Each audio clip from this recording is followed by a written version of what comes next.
नमस्कार दोस्तों, आज के इस वीडियो में हम लोग बात करेंगे कि हमारे बॉडी में ब्लड का सर्कुलेशन कैसे होता है और जो ब्लड हमारे ब्लड वेसल पे में जो प्रेशर लगाता है, जिसको हम लोग ब्लड प्रेशर भी बोलते हैं, उसको कैसे मेज़र करते हैं। तो अब अचानक से क्वेश्चन आ गया कि अचानक से हम प्लांट्स से हट के ब्लड सर्कुलेशन पे और बायोलॉजी में कैसे घुस गए। बेसिकली बायोलॉजी में नहीं घुसे, एक्चुअली जो हमारे बॉडी के अंदर जो ब्लड सर्कुलेशन सिस्टम है ना, वो एग्जैक्टली सिमिलर टू प्लांट्स होता है। जैसे प्लांट्स में हमारे पाइप्स होते हैं फ्लूइड फ्लो के लिए, पाइप्स का साइज़ एक्सपेंडर या रिड्यूसर से पाइप का साइज़ भी चेंज करते हैं। इसके अलावा फ्लो कंट्रोल करने के लिए वाल्व्स होते हैं और एक कंट्रोल मैकेनिज़्म होता है कोई भी पैरामीटर को कंट्रोल करने के लिए। वैसे सिमिलर ह्यूमन बॉडी में भी होता है। ह्यूमन बॉडी में भी ब्लड का फ्लो होने के लिए पाइप्स होते हैं, जिसको हम लोग आर्टरीज या एरोटा बोलते हैं, वेंस बोलते हैं, वेना कोवा बोलते हैं। ये सब डिफरेंट नाम्स है पाइप्स के। और उसके अलावा कंट्रोल मैकेनिज़्म भी है। Control mechanism much complicated to our plant है। प्लांट में मोस्टली कंट्रोल वाल्व के थ्रू करते हैं, जिससे फ्लो कम ज़्यादा करके हम लोग प्रेशर, टेम्परेचर या फ्लो वेरी कराते हैं। यहाँ पे जो कंट्रोलिंग मैकेनिज़्म है वो मच कॉम्प्लिकेटेड है। कैसे कंट्रोल होता है उसके बारे में थोड़ा समझेंगे। और उसके अलावा यहाँ पे सबसे बड़ा बात है कि जो पाइप्स होते हैं, जैसे हमारे प्लांट में उसका डायमीटर फिक्स होता है और सर्कुलर पाइप होता है। ब्लड जो सर्कुलेशन होता है हमारे बॉडी के अंदर, उसके जो पाइप्स होते हैं वो इलिप्टिकल होते हैं। और इंटरेस्टिंग बात ये होता है कि उसका जो साइज़ है वो चेंज हो जाता है। साइज़ कॉन्ट्रैक्ट हो सकता है, एक्सपैंड हो सकता है। और इस वजह से हमारे अंदर का जो ब्लड सर्कुलेशन है ना, वो मच कॉम्प्लिकेटेड है मतलब प्लांट्स के रेस्पेक्ट में। बट फिर भी काफ़ी सिमिलैरिटीज़ हैं, उसमें भी पंप्स है, पाइप्स है, सब कुछ है। तो इसलिए हम इसको काफ़ी कोरिलेट कर सकते हैं प्लांट से, इसलिए मैं इस बात को बताना चाह रहा हूँ। तो अभी इस वीडियो में पहले इसका प्रोसेस फ्लो डायग्राम समझेंगे कि कैसे ब्लड सर्कुलेट हो रहा है एक पार्ट से दूसरे जगह। जैसे कि हम लोग नॉर्मली प्लांट में करते हैं, किसी भी यूनिट को सीखने जाते हैं तो सबसे पहले प्रोसेस डायग्राम तो सीखना ही पड़ता है। और उसके बाद हम लोग आज डिस्कस करेंगे कि ब्लड प्रेशर को कैसे मेजर करते हैं। ठीक है, नेक्स्ट पार्ट ऑफ वीडियो में हम लोग बात करेंगे कि ब्लड प्रेशर का कंट्रोल मैकेनिज्म क्या होता है, कैसे कंट्रोल करते हैं, क्या होने से ब्लड प्रेशर हाई हो जाता है जिसको हाइपरटेंशन भी बोलते हैं, क्या होने से ब्लड प्रेशर कम होता है, और बॉडी कैसे ब्लड प्रेशर को रेगुलेट करता है। तो एनीवे, अभी सबसे पहले प्रोसेस फ्लो डायग्राम समझ लेते हैं। ब्लड फ्लो होने के लिए आप लोगों को सबसे पहले समझना होगा कि हमारा जैसे इंडस्ट्री में पंप्स होता है, वो पंप्स क्या है। तो हमारे बॉडी में जो हार्ट है वो पंप की तरह बिहेव करता है। बेसिकली वो पॉजिटिव डिस्प्लेसमेंट पंप की तरह है। कैसे समझते हैं, अब मैं एक सिंपल डायग्राम बना दिया हूँ, ज़्यादा टर्मिनोलॉजी में नहीं जाएंगे। बेसिकली फ्लूइड फ्लो को समझेंगे कि हाइड्रोलिक्स कैसे बिहेव कर रहा है। बट उसको लिए भी तो एटलीस्ट थोड़ा सा प्रोसेस फ्लो तो समझना ही पड़ेगा। अब देखिए, यहाँ पे ये जो हार्ट है, हार्ट का दो कंपार्टमेंट है और यहाँ पे ये है left atrium, left ventricles, right atrium, right ventricle. मतलब हार्ट का लेफ्ट पार्ट, हार्ट का राइट पार्ट। ठीक है, अब क्या है कि हार्ट जो है ब्लड को जब पंप करता है, तो सपोज कीजिए यहाँ पे ये रेड कलर से जो मैंने दिखाया है, ये लेफ्ट वेंट्रिकल्स जो है, ये क्या होता है, जब ये कंट्रैक्ट होता है तो ये अंदर का जो ब्लड होता है उसको पंप करता है। एक्चुअली वॉल्यूम कम करेगा तो प्रेशर बढ़ेगा, और ये जो ब्लड यहाँ से निकल करके ये एरोटा में जाता है और एरोटा डिफरेंट ब्रांचेज में कन्वर्ट होता है, जिसको हम लोग आर्टरीज भी बोलते हैं। आर्टरीज से फिर अल्टीमेटली जिस टिश्यूज में ब्लड फ्लो होता है उसको कैपिलरी के थ्रू ब्लड फ्लो होता है। तो अब आप देखिए, जहाँ से पंप के थ्रू जब ये फ्लूइड फ्लो जब निकला एरोटा में, उसका डायमीटर करीब करीब 25 mm होता है। फिर उसके बाद वो घटता है आर्टरीज में, डिफरेंट ब्रांच में चेंज होता जाता है, एरोटा से आर्टरीज, फिर अल्टीमेटली जो कैपिलरी में जाता है वहाँ उसका डायमीटर और भी कम हो जाता है, 5 माइक्रोन। तो काफ़ी कॉम्प्लेक्स नेटवर्क ऑफ पाइपिंग है।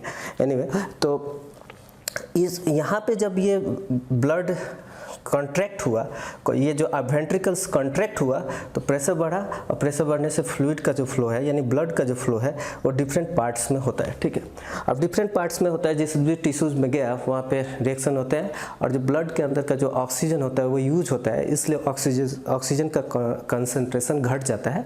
ऑब्वियसली CO2 बन जाएगा। तो इसलिए ये जो ब्लड की जो लाइनें हैं, इसको ऑक्सीजनेटेड ब्लड बोलते हैं। और फिर जब ऑक्सीजन कम हो गया, कंसंट्रेशन कम हो गया, तो ये जो ब्लड जो वापस अब हार्ट में जा रहा है, इसको डीऑक्सीजनेटेड ब्लड्स बोलते हैं, और ये जो वापस हार्ट में जो जा रहा है, ये जिस लाइन के थ्रू जाता है उसको हम लोग वेंस बोलते हैं। तो हार्ट से कोई भी लाइन अगर बाहर निकल रहा है उसको आर्टरी बोलते हैं, और हार्ट में कोई भी लाइन इन हो रहा है उसको वेंस बोलते हैं। तो देखिए यहाँ पे डीऑक्सीजनेटेड ब्लड जो है ये राइट पार्ट ऑफ एट्रियम में गया, राइट पार्ट ऑफ एट्रियम में गया, और जब ये राइट वेंट्रिकल एक्सपैंड होगा यानी रिलैक्स होगा तो ये वाला वाल्व जो है ना, ये वाल्व खुल जाता है। इसको हम, ये एक वाल्व है, वाल्व्स का भी नाम है, नामों में नहीं जाते हैं। तो ये देखिए यहाँ पे ब्लड जो है डीऑक्सीजनेटेड ब्लड राइट एट्रियम में आया, जैसे नीचे पार्ट से उसी तरह से ऊपर वाले पार्ट से भी, मतलब हेड और आर्म्स से, उसी तरह नीचे डाइजेस्टिव सिस्टम और लेग्स से इधर से आया राइट एट्रियम में। फिर उसके बाद यहाँ पे एक वाल्व है, ये वन वे वाल्व है, जैसे कि कोई भी पॉजिटिव डिस्प्लेसमेंट पंप में होता है, ठीक है। यहाँ से ब्लड घुसा, अब जैसे ये वेंट्रिकल एक्सपैंड होगा ना, जब से इसका साइज बढ़ेगा यानी रिलैक्स होगा, तो ये वाला इधर का प्रेशर कम होने से ये वाला वाल्व खुल जाएगा। जब ये वाला वाल्व खुल जाएगा तो इधर का ब्लड अंदर घुसेगा, अंदर घुसने के बाद क्या होता है कि फिर ये कॉन्ट्रैक्ट होता है। जब इसका वॉल्यूम जब कम होता है तो क्या होगा, यहाँ पे प्रेशर बढ़ने से ये वाला वाल्व बंद हो जाएगा और ये वाला वाल्व खुल जाएगा, और इधर से ब्लड जो है आउटलेट हो जाएगा। तो जैसे ही हमने बोला कोई भी हार्ट से ब्लड आउटलेट होगा उसको आर्टरीज बोलते हैं। अब ये जो ब्लड यहाँ से आउटलेट है ये बेसिकली लंग्स में जाता है, इसलिए इसको पुलमनरी आर्टरीज भी बोलते हैं, क्योंकि यहाँ पे ऑक्सीजन कम हो जाता है, यहाँ पे ऑक्सीजन कम हो गया है, तो इसलिए पहले ये लंग्स में जाएगा जहाँ पे फिर से ऑक्सीजन का सैचुरेशन बढ़ेगा। तो यहाँ पे देखिए ये जो heart right part of right ventricle का जो आउटपुट है वो बेसिकली लंग्स में जा रहा है, लेफ्ट लंग और राइट लंग में।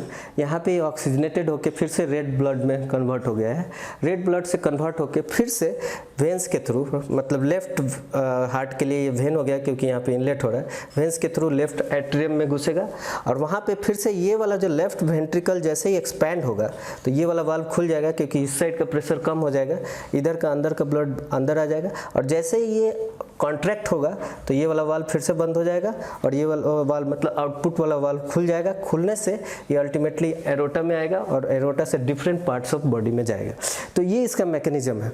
मैकेनिज्म बहुत सिंपल है कि जैसे ही पंप्स, जैसे कोई भी पंप होता है उसमें जैसे एक्सपैंड होता है तो सक्शन होता है, सक्शन लाइन से इसको वेंस बोल रहा है, और जैसे ही कॉन्ट्रैक्ट हो रहा है, वेंट्रिकल्स कॉन्ट्रैक्ट हो रहा है तो प्रेशर बढ़ रहा है, प्रेशर बढ़ने से आउटपुट लाइन जिसको आर्टरीज बोलते हैं उसमें ब्लड का फ्लो हो रहा है। एक्चुअली आउटपुट लाइन पहले एरोटा में जाता है जिसका डायमीटर ज़्यादा होता है, फिर वो डिफरेंट पार्ट्स में डिवाइड होता है जिसको आर्टरीज बोलते हैं, अल्टीमेटली कैपिलरी के थ्रू टिश्यूज में जाता है। तो ये तो इसका मैकेनिज्म हो गया फ्लो। अब हमारा पर्पस ये है कि ये जब कॉन्ट्रैक्ट होता है ना, उस टाइम को हम लोग जो कॉन्ट्रैक्ट होता है उसको हम लोग बोलते हैं सिस्टोले, मतलब जो हार्ट एक रिलैक्स हो रहा है उस टाइम उसको हम लोग बोलते हैं डायस्टोले। तो कॉन्ट्रैक्ट होने के कारण जो ब्लड का प्रेशर होगा, जो आर्टरीज के वाल पे लगेगा, ब्लड जो लगाएगा, मान लीजिए ये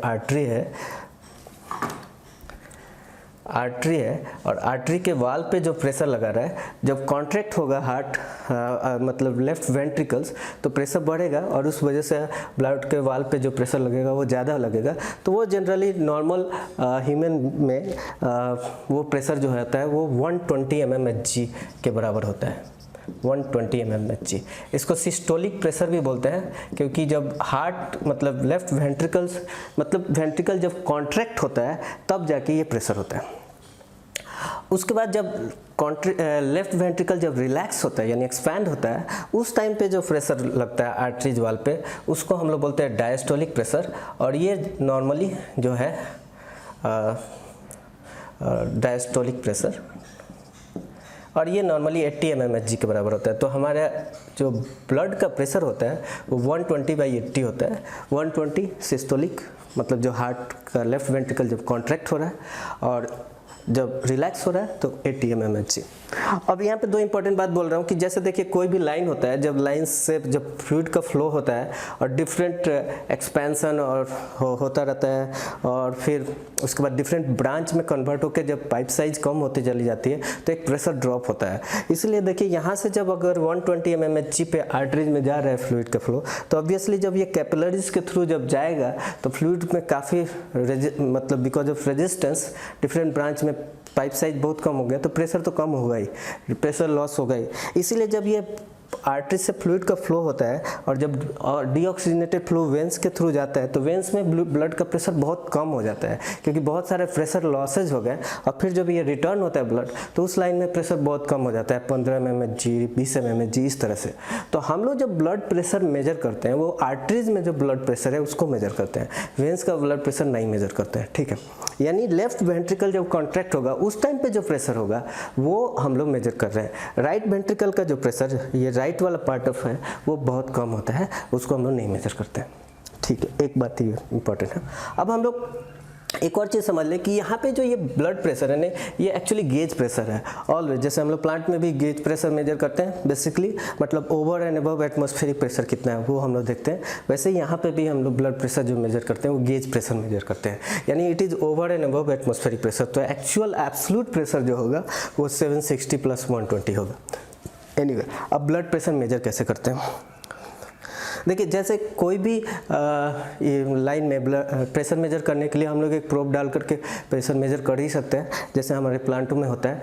तो यहाँ पे भी कर सकते हैं हम, आर्टरीज में एक नीडल डाल करके उसका प्रेशर मेजर कर सकते हैं, एग्जैक्ट प्रेशर बताएगा। बट वो तो तब होता है जब कोई भी आदमी हॉस्पिटलाइज हो जाता है, उस टाइम पे नीडल डालते हैं कोई भी फ्लूइड को, जैसे फ्लूइड चढ़ाते हैं उस टाइम पे उसी नीडल से एक टैपिंग ले करके प्रेशर मेजर करते रहते हैं और वो एक स्क्रीन पे दिखाता रहता है कि कितना प्रेशर हो रहा है, सिस्टोलिक और डायस्टोलिक प्रेशर। लेकिन ऑब्वियसली हर एक आदमी को तो मतलब वो तो एक पेनफुल प्रोसीजर हो जाएगा और आपको हॉस्पिटल में भर्ती होना पड़ जाएगा ब्लड प्रेशर मेजर करने के लिए। तो इसलिए यहाँ पे एक दूसरा मेथड भी है प्रेशर मेजरमेंट का, जो कि हमारे प्लांटों में नहीं यूज़ होता है क्योंकि हमारे प्लांट्स में जो पाइप्स होते हैं ना वो रिजिड होते हैं, उसका डायमीटर चेंज नहीं हो सकता है। बट यहाँ पे क्या है कि हमारे बॉडी का जो आर्टरीज है वो इलास्टिक इन नेचर होता है, उसका जो डायमीटर है, जैसे मान लीजिए ये डायमीटर है, वो जब प्रेशर बढ़ता है तो प्रेशर बढ़ता है तो उसका डायमीटर एक्चुअली बढ़ जाता है, ठीक है। और जैसे हार्ट जब रिलैक्स होता है तो उस समय उसका प्रेशर जैसे ही कम होता है तो वो डायमीटर कम हो जाता है, इसीलिए प्रेशर बहुत नहीं गिरता है, वो 80 mmHg तक ही जाता है। जैसे नॉर्मल पॉजिटिव डिस्प्लेसमेंट पंप में देखो तो सक्शन और डिस्चार्ज में जब एक्सपैंड होता है तो प्रेशर बहुत कम हो जाता है। यहाँ पे उतना प्रेशर कम नहीं होता है क्योंकि जो ये डायमीटर है आर्टरीज का वो खुद कम होकर के प्रेशर होल्ड कर लेता है, 80 mmHg तक ही जाता है। तो ये कॉन्ट्रैक्ट मतलब एक्सपैंड होता है और डायमीटर चेंज होता रहता है, ठीक है। तो इस प्रॉपर्टी को यूज करके हम लोग ब्लड प्रेशर मेजर करेंगे। कैसे करते हैं? ब्लड प्रेशर मेजर करने के लिए जो आर्म है, आर्म के ऊपर एक कफ लगा देते हैं जिसमें हम लोग एयर भर सकते हैं। जैसे ये देखिए ये आर्म है और इसमें एक हैंड पंप की मदद से हम लोग इसमें एयर भर सकते हैं।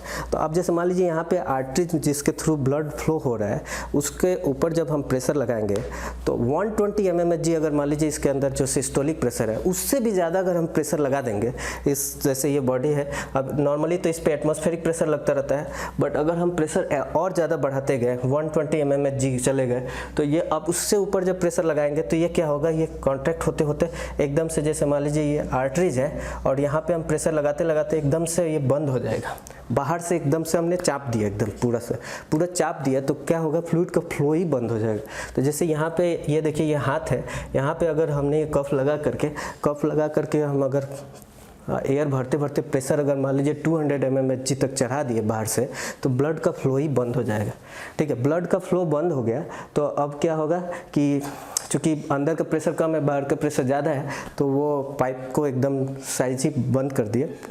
अब क्या करते हैं हम लोग, जब एक बार ब्लड फ्लो बंद कर देते हैं तब क्या करते हैं हम लोग, धीरे धीरे करके प्रेशर रिलीज करते हैं। और प्रेशर रिलीज करते करते देखना चाहते हैं कि किस टाइम पे ब्लड फ्लो स्टार्ट हो रहा है। तो अगर हम प्रेशर रिलैक्स करते जाएंगे, जैसे मान लीजिए हम 200 mmHg तक चढ़ा दिए थे यहाँ तक, 200 mmHg तक चला दिए, धीरे धीरे करते करते करते करते देख रहे हैं 140 तक कुछ नहीं हो रहा है, और 130 mmHg पर, मान लीजिए 130 mmHg पर जब ब्लड का जब फ्लो थोड़ा सा जो आर्टरीज है वो खुलेगा तो ब्लड का फ्लो होना चालू होगा। अब चूँकि फ्लो पाथ जो है आर्टरी का डायमीटर अभी भी बहुत कम है, फ्लो इतना स्मूथ नहीं है, इसलिए टर्बुलेंट फ्लो होगा। अब जब टर्बुलेंट फ्लो होगा तो वाल पे वो ज़्यादा हीट करेगा due to randomness of blood particles, तो हीट करेगा ना, तो एक साउंड होता है। अब उस साउंड को क्या करते हैं वो लोग मेजर कर लेते हैं, इसके लिए एक स्टेथोस्कोप लगाते हैं, ठीक है, और यहाँ पे रख करके वो सुनते रहते हैं ब्लड का फ्लो कब हो रहा है। तो जैसे ये ब्लड का फ्लो चालू होगा तो देखिए आवाज़ होगा, ऐसे करके आवाज़ होने लगता है। जैसे आवाज़ होने लगता है, अब देखिए जैसे जैसे प्रेशर हम कम करते जा रहे हैं तो फ्लो और स्मूथ होते रहता है। स्मूथ होने की वजह से आवाज़ घटना चालू होता है। पहले एकदम आवाज़ धीरे आएगा, फिर धीरे धीरे होकर आवाज़ बढ़ेगा क्यों? क्योंकि फ्लो बढ़ेगा, तो फिर उसके बाद और स्मूथ होते जाएगा, प्रेशर हम कम करते जाएंगे तो और स्मूथ होने के कारण से आवाज़ घटने लगता है। और अल्टीमेटली जो डायस्टोलिक प्रेशर है ना, जहाँ पर लोएस्ट पॉसिबल प्रेशर है आर्टरीज, उससे भी कम अगर हम एक्सटर्नल प्रेशर कर देंगे तो वो अपना नेचुरल शेप में आ जाएगा, फ्लो पूरा स्मूथ हो जाता है, फिर कोई आवाज़ नहीं होता है। तो ऐसे ही हम लोग मेजर करते हैं। बेसिकली हम लोग एयर भरने की वजह से हम लोग प्रेशर उठा करके ब्लड का फ्लो को ही रोक दिए। फ्लो रोकने के बाद हम धीरे धीरे क्या करते हैं, एयर प्रेशर रिलीज करते हैं। रिलीज करने में एक टाइम पे ऐसा आता है कि जब अंदर का सिस्टोलिक प्रेशर और बाहर के इंटरनल और एक्सटर्नल प्रेशर बराबर हो जाता है तो थोड़ा सा खुलता है, फ्लो होता है बट स्मूथ नहीं होता है, उसकी वजह से एक आवाज़ होता है, ठीक है। ये एक तरीका हो गया ब्लड प्रेशर मेजर करने का। बहुत लोग क्या होता है कि वो स्टेथोस्कोप का भी आला का भी यूज़ नहीं करते हैं अगर एक्सपीरियंस होता है। जैसे कि हम लोग के प्लांटों में क्या होता है, कुछ एक्सपीरियंस्ड ऑपरेटर होते हैं, वो लोग पाइपलाइन छू के बता देते हैं कि ब्लड का फ्लो हो रहा है कि नहीं। वैसे ही एक्सपीरियंस जो डॉक्टर होते हैं वो लोग क्या करते हैं, जब प्रेशर उठा करके जब ब्लड फ्लो रोक देते हैं तो जो आर्टरीज में पल्स, उसका मतलब आपके हाथ पे नब्ज पे हाथ रख के बता सकते हैं कि फ्लो अब रुक गया है। फिर धीरे धीरे प्रेशर कम करने लगते हैं। प्रेशर कम होते होते एक पॉइंट पे जैसे ही फ्लो चालू होगा उनको पल्स मिलने लगता है, और पल्स जैसे ही मिलने लगता है वो उसको सिस्टोलिक प्रेशर मेजर कर लेते हैं। ऑब्वियसली अगर उतना अच्छे से मेजर नहीं कर सकते तो स्टेथोस्कोप यूज करना पड़ता है। इसको हम लोग स्पिग्मो मैनोमीटर बोलते हैं। मैनोमीटर जो प्रेशर मेजरिंग डिवाइस है, स्पिग्मो वो कुछ ग्रीक टर्म है पल्स के लिए। तो मेरे ख्याल से अब आज के वीडियो में ये ब्लड प्रेशर कैसे मेजर होता है ये क्लियर हो गया, ठीक है। अब इसमें एक इंटरेस्टिंग बात बताता हूँ। बात ये कि जब हम ब्लड प्रेशर जब मेजर करते हैं ना, तो हमारा जो आर्म है उसका हाइट हार्ट के हाइट के बराबर होना चाहिए। नहीं तो अगर आर्म ऐसे करके तब ब्लड प्रेशर मेजर करेंगे ना तो प्रेशर जो है वो कम होगा, क्योंकि रो जीएच से प्रेशर कम हो जाएगा, हाइट के कारण प्रेशर डिक्रीज हो जाता है, तो हार्ट का एक्चुअल सिस्टोलिक प्रेशर नहीं मेजर कर पाएंगे। उसी तरह अगर नीचे करके तब मेजर करेंगे ना तो भी गलत प्रेशर दिखाएगा, थोड़ा प्रेशर एक्चुअल सिस्टोलिक प्रेशर से ज़्यादा दिखाएगा, ठीक है। इसके अलावा अगर मैं ऐसे करके टाइट करके तब प्रेशर मेजर करूं हार्ट के हाइट पे ही, तो भी सही प्रेशर नहीं होगा, क्योंकि इस टाइम हम एक्सरसाइज कर रहे हैं, और जब एक्सरसाइज करते हैं तो हमारा जो आर्टरीज है वो थोड़ा कॉन्ट्रैक्ट हो जाता है, उसके कारण प्रेशर थोड़ा ज़्यादा ही दिखाएगा। तो इसलिए एक्चुअली में करेक्ट प्रोसीजर क्या है कि एकदम रिलैक्स रहे हाथ, आर्म का हाइट जो है वो हार्ट के हाइट के बराबर हो, तो एक्चुअल सिस्टोलिक और डायस्टोलिक प्रेशर मेजर किया जा सकता है। तो अभी इस वीडियो में हम लोग यहीं रुकते हैं। अगले वीडियो में हम लोग बात करेंगे कि हमारा जो बॉडी में ब्लड प्रेशर कंट्रोल करने का क्या मैकेनिज़्म है, और ये भी बात करेंगे कि अगर ब्लड प्रेशर कंट्रोल नहीं हो पाया तो क्या इशू आएगा। बेसिकली हम लोग बात करेंगे ब्रेन हेमरेज क्या होता है, स्ट्रोक कैसे आता है, हार्ट अटैक कैसे हो जाता है, किडनी कैसे फेल हो जाती है, ये सब चीज़ों के बारे में हम लोग बात करेंगे नेक्स्ट वीडियो में। Thank you.